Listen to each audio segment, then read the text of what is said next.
요한복음에서 예수님께서는 자신을 가리켜 나는 무엇이다라고 7가지를 거론하면서 자기를 소개하십니다. 나는 생명의 떡이다. 나는 세상의 빛이다. 나는 양의 문이다. 나는 선한 목자다. 나는 부활이요 생명이다. 나는 길이요 진리요 생명이다. 나는 참 포도나무다. 이렇게 7가지를 말씀하시는데 그 중에서 요한복음 15장에 등장하는 예수님은 참 포도나무라는 이 표현에 우리가 함께 주목하기를 원합니다. 요한복음 15장 1절과 2절 말씀 우리 함께 읽어보겠습니다. 나는 참 포도나무요 내 아버지는 농부라. 물은 내게 붙어 있어 열매를 맺지 아니하는 가지는 아버지께서 그것을 제거해 버리시고 열매를 맺는 가지는 더 열매를 맺게 하려 하여 그것을 깨끗하게 하시느니라. 아멘. 그런데 이 이스라엘 땅에 석류나무도 올리브나무도 또 대추야자 나무도 다른 나무도 참 많은데 왜 하필 예수님께서는 나는 참 포도나무다. 그리고 우리 하나님 아버지는 농부시다. 그리고 너희는 그 가지다라고 정의하시고 소개하셨을까요? 그리고 열매가 없는 가지를 선별해서 아주 무지막지하게 가차없이 잘라버려서 제거해버려서 불살라 버리겠다는 무시무시한 심판의 메시지를 던지십니다. 우리 가운데 믿음의 열매가 있으면 이 말씀에는 아무 상관이 없겠지만 그렇지 못한 사람들, 그리고 내 인생 가운데 과연 열매가 있을까? 긴가민가한 사람들에게 있어서는 이 말씀이 굉장히 부담스럽고 무섭게 불안하게 느껴지는 것은 사실입니다. 2절에 있어서 제거해버리다, 이 헬라의 동사 아이로는 cut off, 잘라버리다는 의미도 있지만 두 번째 의미가 있는데 이것은 lift up, 들어 올리다는 의미가 있습니다. 포도나무의 특징은요, 이 가지가 가늘고 길다는 데 있습니다. 이 가지가 길게 뻗어나갈 때에 그 무게 때문에 이 가지가 밑으로 처지게 됩니다. 현대 포도 노체제법에서는 철사라든지 어떤 나무 Y자 지지를 가지고 이렇게 받쳐서 이 가지가 땅에 닿지 않도록 만듭니다. 왜냐하면은 우기 때 이 가지가 땅에 닿으면 그 땅에 있는 습기 때문에 이 가지는 썩어버려서 열매를 맺을 수가 없습니다. 건기 때는요, 이 가지가 땅에 닿았을 때 그 가지에서 자체적인 뿌리가 내려서 그 역시 가지가 열매를 맺을 수가 없습니다. 그럴 때 이 농부는 가만히 있는 것이 아니라 이 가지를 들어 올린다는 거죠. 어떻게요? 돌을 가져다가 이 가지 밑에 받쳐둬서 이 가지가 땅에 닿지 않게 만들어 준다는 것입니다. 하나님이 하신 농부께서 우리로 하여금 참 포도나무이신 예수님께 붙게 만들어 주시고 이 땅 가운데 붙어 썩지 않게 하시며 뿌리 내지 않게 하셔가지고 결국 기필코 열매를 만들어 주시는 참 선하신 하나님 아버지심을 믿으시기를 바랍니다. 이런 의미에서 보면은 이 요한복음 15장은 무시무시한 심판의 메시지가 아니라 내가 기필코 너를 열매 맺는 가지로 만들어 주겠다는 따뜻하신 사랑의 아버지가 느껴지게 된다는 거죠. 이번 코로나 사태가 그저 두렵고 무섭고 심판 같아 보이는 것이 아니라 이런 와중에서도 우리를 결단코 믿음의 열매를 만들게 하시는 하나님의 축복의 시간인 줄로 믿으시기를 바랍니다. 그런데 여전히 무섭고 걱정되고 염려스럽다는 우리 청년들이 있습니다. 목사님, 많은 교회들이 예배를 문을 닫고 온라인으로 대체하고 있는데 우리 교회는 아직 예배를 유지하고 있습니다. 그런데 제가 감기 기운이 있어서 예배에 나갔다가 괜히 다른 지체들에게 민폐가 될까 걱정스럽고요. 솔직히 말씀드리면 이 교회 예배에 나갔다가 혹시 코로나에 노출되지 않을까 무섭습니다. 그리고 우리 새로남 교회에 확진자가 만약 발생하게 된다면 지금까지 이 대전과 한국 땅 가운데 선한 이미지를 가지고 있던 이 교회가 많은 사람들 입에 오르내리는 그런 가십거리로 전락할까봐 걱정이 됩니다. 그래서 이 예배에 나오는 것이 참 부담스럽고 걱거려집니다. 그런데 자기 자신을 생각할 때에 이 예배를 드리고 나아가지 못하는 자기 모습이 너무나 부끄럽고 나약한 존재라는 것이 참 힘들다는 거죠. 목사님, 제가 이래도 될까요? 라고 고민을 청했을 때 저는 마태복음 14장 이야기를 해 주었습니다. 우리 29절에서 31절까지 함께 읽어보겠습니다. 베드로가 배에서 내려 물 위로 걸어가서 예수께로 가되 바람을 보고 무서워 빠져가는지라 소리 질러 이르되 주여 나를 구원하소서 하니 예수께서 즉시 손을 내밀어 그를 붙잡으시며 이르시되 믿음이 작은 자여 왜 의심하였느냐 하시고 베드로는 물 위를 걸었습니다. 그럼에도 무서움에 빠져만 갑니다. 베드로가 보았던 것은요, 그 바람이 일으키는 시커멓고 그 물결치는 파도였습니다. 자신을 삼킬 듯한 다가오는 그 파도 때문에 정작 자기가 물 위를 걷고 있다는 그 기적마저도 초라하게 만들어버리고 그 무서움에 바닷속으로 빠져가며 두려움에 떨게 만들었던 거죠. 그런데 성경은 이 베드로가 무섭고 두렵게 만든다는 것이 그 실제적인 파도, 물결이 아니라 눈에 보이지 않는 바람을 보며 무서워했다라고 말하고 있습니다. 베드로 눈앞에는 우리 예수님이 서 계셨습니다. 그럼에도 불구하고 보이지 않는 바람을 보면서 이 베드로는 무서움에 사로잡혀 그 물 위를 걷는 것조차 잊어버리고 물속에 빠져만 갔던 거죠. 그 모습이 바로 우리의 모습이라는 겁니다. 우리는 하나님의 백성입니다. 자녀입니다. 구원받았습니다. 능력이 있습니다. 기도하면 다 이루어집니다. 하나님께서 다 지켜주시고 보여주시는데 우리는 눈에 보이지 않는 이 사태, 바이러스, 어떠한 것들 때문에 우리는 늘 무서움에, 두려움에 사로잡혀 있습니다. 바로 베드로의 그 모습이 우리의 모습이라는 거죠. 이 땅 가운데 거룩한 존재이지만 눈에 보이는 것들, 또 눈에 보이지 않는 것들 때문에 무서워하고 두려워하는 연약하고 미약한 존재라는 것입니다. 그런 베드로에게 예수님께서 손을 붙잡아 주시며 말씀하십니다. 믿음이 작은 자야, 왜 의심하였느냐? 이건요, 눈을 흘기면서 굉장히 나무라고 책망하는 그런 말씀이 아니십니다. 앞서 내니 두려워하지 말라라고 말씀하신 우리 주님이십니다. 그 베드로에게 웃으시면서 인자한 미소를 가지고 믿음이 작은 자야, 왜 의심하였느니? 같이 손잡고 함께 가자. 배까지 물을 터벅터벅 걸어서 그 걸어가는 모습을 한번 상상해 보십시오. 연약할 수밖에 없는 우리의 믿음이지만 우리 주님께서 여러분에게 말씀하고 있습니다. 믿음이 작은 자야, 왜 의심하였느냐?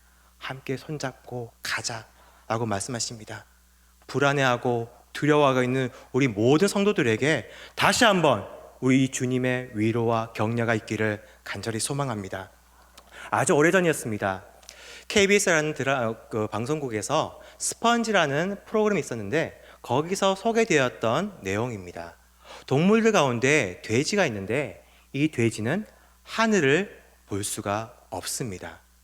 이 목뼈의 구조와 이 목에 있는 단단한 근육 때문에 아무리 고개를 높이 들어도 15도 이상 고개를 들 수가 없다고 합니다. 다시 말해서 스스로 하늘을 절대 볼 수 없다는 거죠. 왜냐하면 그 프로그램에 소개하기를 이 돼지라는 동물은 땅에 있는 감자라든지 고구마를 먹으면서 주둥이로 땅을 파헤치면서 먹는 것만 찾는 그런 토굴성, 지구성 동물이어가지고 그렇게 진화되었다. 그래서 하늘을 볼 필요가 없었기 때문에 하늘을 보지 못하는 동물이 되고 말았다라고 소개하고 있습니다. 어쩌면 오늘 본문의 북이스라엘 민족이 오늘 돼지와 똑같습니다. 그들은 선민이었습니다. 하나님께서 선택하신 민족이었는데 그들은 하나님을 바라보지 않고 있습니다. 오히려 그 땅 가운데 풍요롭고 잘 살기를 바라서 천둥을 주관하며 비를 주관하며 그 땅 가운데 풍요와 풍요를 주는 그런 바알, 그 바알과 아사를 믿으며 섬기며 그것들만 바라보는 이 북이스라엘의 민족, 바로 돼지였다는 거죠. 하나님은 경고의 사인을 주십니다. 걔들 비추가 못해, 풍요 줄 수 없어. 그래서 하나님께서 하신 작업은요, 3년 6개월 동안 하늘문을 닫고 비를 한 방울도 내리지 아니하신 것입니다. 그렇다면 이 백성들이 이 바알과 아셀의 무용을 깨닫고 하나님께 돌아오며 땅을 볼 것이 아니라 하늘을 봐야 하는데, 끝까지 이들은 하나님을 외면하고 땅만, 바알만, 아세라만, 우상만 쳐다보고 있습니다. 이들을 비난하기에 앞서서 한번 우리 자신을 돌아보았으면 좋겠습니다.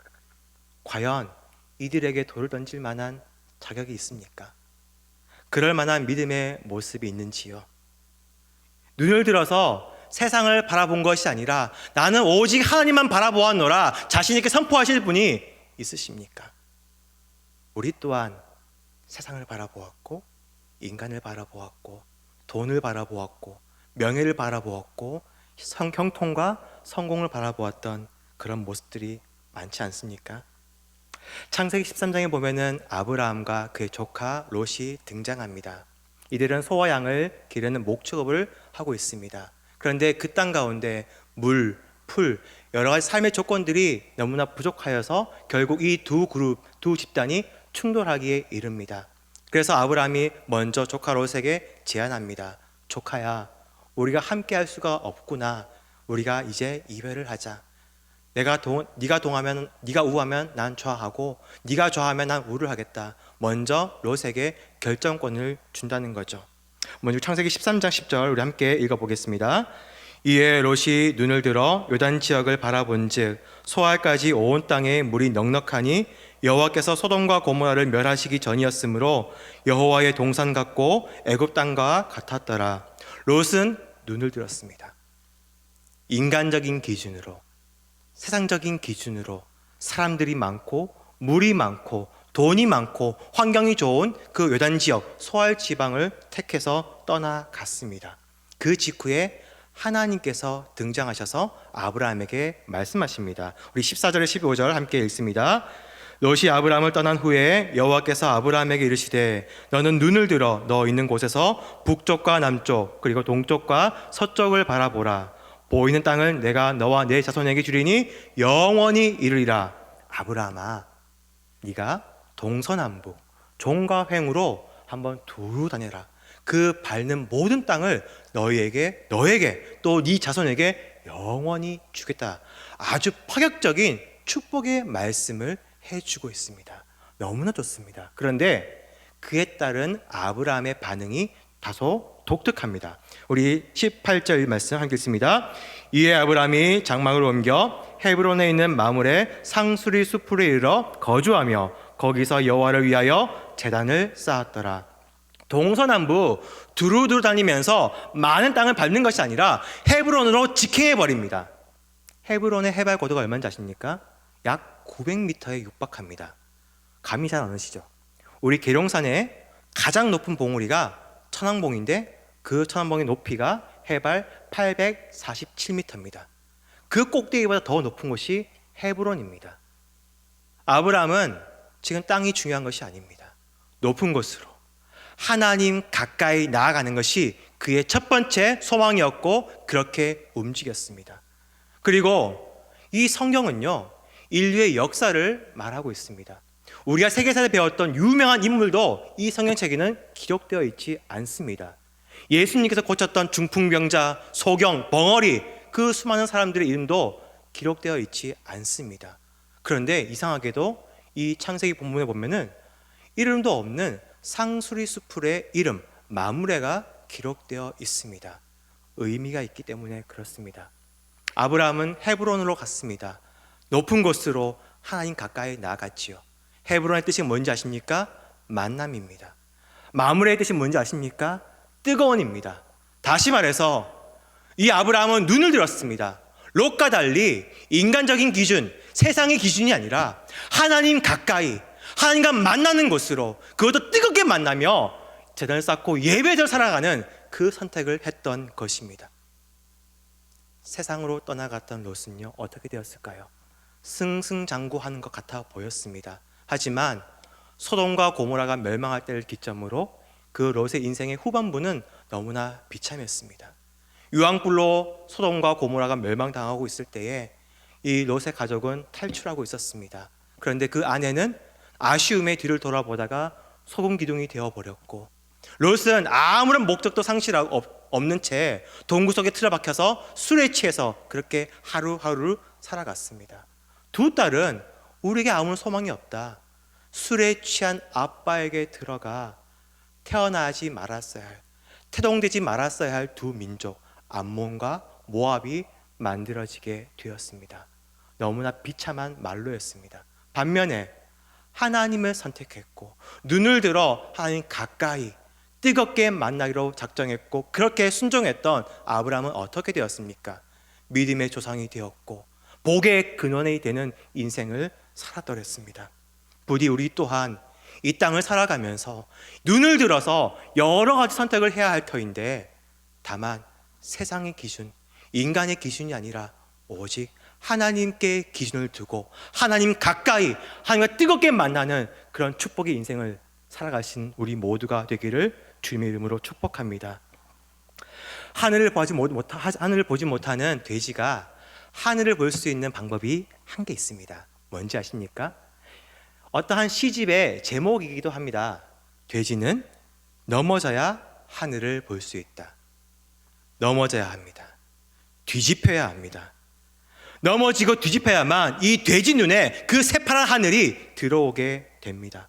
어쩌면 우리의 인생이요, 이 나라가 넘어지고 뒤집혀야만 이 땅을 볼 것이 아니라 살아계신 하나님을 볼 수 있을 줄로 믿습니다. 이번 코로나 사태가요, 바로 그러합니다. 하나님께서 뒤집어 놓으신 거죠. 우리가 당연하게 너무나 일상적으로 아무런 감흥 없이 느꼈던 이 예배가 얼마나 소중한 것인가를 깨닫게 되는 그러한 하나님의 뒤집으심이 아닌가 생각을 해봅니다. 엘리야 시대에도 하나님은 뒤집기 시작하셨습니다. 이스라엘 백성들아, 땅을 보면 안 된다, 바알을 보면 안 된다, 하늘을 보며 나를 봐야 하는데 그 시선을 거두어 다오, 돌려라, 이렇게 뒤집어 놓기 시작하신 거죠. 그래서 3년 6개월 동안 비를 내리지 아니하셨습니다. 그리고요, 갈멜산에서 엘리야를 통하여서 바알 선지자와 대결을 벌이게 하십니다. 그래서 오직 하나님만이 참신이심을 증명함으로 그 모든 땅을 또 뒤집어 놓으셨습니다. 이렇게 뒤집어 놓으신 하나님, 그 하나님 앞에 우리는 어떻게 반응해야 할까요? 바로 엘리야처럼 반응하면 됩니다. 오늘 본문 41절 함께 읽습니다. 시작. 엘리야가 아합에게 이르되 올라가서 먹고 마시소서, 큰 비 소리가 있나이다. 지금 엘리야가 아합에게 말하고 있습니다. 아합 왕이여, 마음대로 먹고 마음대로 마시고 그리고 올라가십시오. 큰 비 소리가 들립니다. 제가 들었습니다. 이렇게 말한다는 거죠. 아직 비가 내리기 전입니다. 그렇다면 엘리야는 과연 무엇을 들었을까요? 아무도 듣지 못했는데 자기 귀에만 들리는 그런 환청이었을까요? 아닙니다. 사실 그 큰 비 소리는 하나님의 약속이고 하나님의 말씀이었습니다. 열왕기서 18장 1절 말씀 함께 읽습니다. 많은 날이 지나고 제3년에 여호와의 말씀이 엘리야에게 임하여 이르시되 너는 가서 아합에게 보이라. 내가 비를 지면에 내리리라. 엘리야는 이 하나님의 약속을 믿었습니다. 이 말씀을 믿었습니다. 귀에 들리는 빗소리가 아니라 이 말씀을 근거로 하여 비가 내릴 것입니다. 담대하게 믿음으로 아합 왕에게 선포했던 것입니다. 그런데 하나님께서 이 약속하시고 작정하신 이 비, 메말라버린 이 땅 가운데 비를 내리기 위해서 필요한 것이 있습니다. 그것이 무엇인지 아십니까? 이 큰 비 소리를 들은 자들, 하나님의 약속의 말씀을 들은 자들, 바로 이 엘리야가 이 말씀 앞에 반응하여 이 말씀대로 되기를 원합니다라고 기도하는 것, 그것이 바로 필요했던 것입니다. 사실 엘리야는요, 바로 직전에 갈멜산에서 아주 치열한 대결을 벌였습니다. 450명의 바알 선지자를 다 시냇가에서 쳐 죽였습니다. 그리고 하나님께서 이제 어떻게 비를 내리실까 아주 흥겨운 마음으로 의기양양하게 하늘을 쳐다보면서 그 역사를 기다릴 수도 있었습니다. 하지만 엘리야는 바로 그 자리에 엎드렸습니다. 42절 함께 읽습니다. 아합이 먹고 마시러 올라가니라. 엘리야가 갈멜산 꼭대기로 올라가서 땅에 꿇어 엎드려 그의 얼굴을 무릎 사이에 넣고. 엘리야의 기도 모습이 굉장히 특이합니다. 전혀 일반적이지 않습니다. 저도 이렇게 못합니다. 몸이 굳어가지고요, 무릎 사이에 아무리 넣으려고 해도 잘 들어가지가 않습니다. 그런데 엘리야가 이렇게 이상한 포즈로 두 무릎 사이에 얼굴을 집어넣고 지금 기도하고 있는 겁니다. 그리고 그는 하늘을 보지 않습니다. 자기의 사환 게하시에게 그 하늘을 확인하게끔 합니다. 무려 7번씩이나요. 하늘을 보아라. 바다 쪽에 있는 그 하늘에서 뭔가 보이니? 안 보입니다. 또 가라. 보이니? 안 보입니다. 계속 가라. 가라. 손만한 구름이 보입니다. 되었다. 그때 엘리야는 일어섰던 거죠. 왜 엘리야는 이런 이상한 포즈로 기도를 했던 것일까요? 하늘을 보면서 어떻게 역사할 것인가 기대하는 마음으로 기도할 수도 있겠지만 왜 고개를 숙인 채 하늘을 보지 않은 채 그렇게 기도했을까요?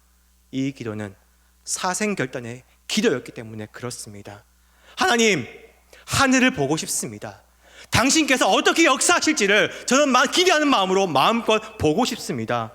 하지만 이것이 아니라 하나님의 사인이 있을 때까지, 하나님께서 그 약속을 이루실 때까지 하나님, 제가 고개를 들지 않겠습니다. 제가 이 자리에 머물고 물러서지 않겠습니다. 그리하오니 부디 역사하시고 일하여 주시옵소서. 이 결단을 가지고 하나님께 부르짖고 기도했던 것입니다. 아울러서요, 이미 많은 사람들이 있습니다. 믿지 않는 자나 믿는 자나 이미 세상적 돼지가 되어가지고 하늘을 보지 못한 채 그저 고개를 들어도 이 땅밖에 보이지 않는 자들에게 보여주는 것입니다. 너희가 아무리 하늘을 보고 싶고 하나님을 보려고 해도 너희의 노력으로는, 너희의 행위로는 기껏 해봤자 15도 고개를 들 수밖에 없다. 그것으로 하늘을 볼 수 없고 하나님을 만날 수 없다. 그럴 바엔 차라리 땅도 보지 말고 이 무릎 사이에 얼굴을 집어넣고 하나님께 기도해라. 그러면 그 하늘에서 하나님의 역사하심, 손만한 그 작은 구름이 일어나 이 메말라버리고 황무해버린 이 땅 가운데 큰 비를 내려주시는 하나님의 은혜가 임할 것이다. 우리에게 일러주시는 것입니다. 사랑하는 여러분, 이미 우리 하나님은요, 우리 이 큰 비 소리를 이미 들려주셨습니다. 먼저 우리 지난 주일 담임 목사님 설교를 통해서 들려주셨습니다. 먼저 본문이죠.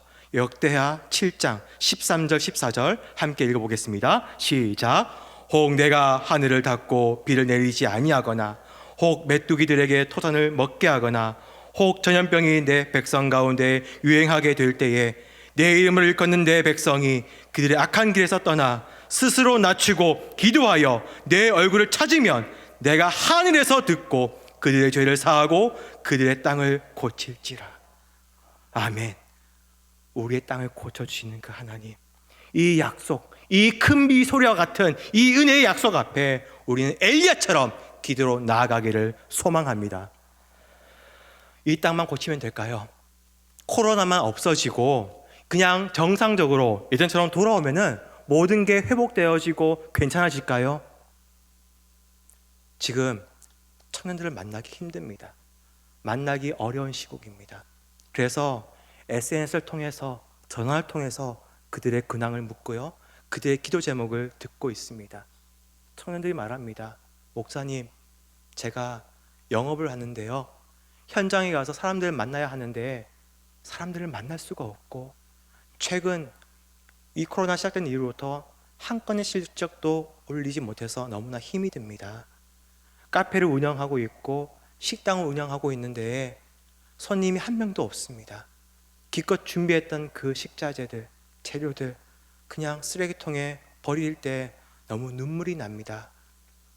목사님 어쩌면 좋을까요? 이게 언제 끝날까요? 라고 물을 때에 저 역시 함께 기도하자라는 답변밖에 해줄 수가 없었습니다.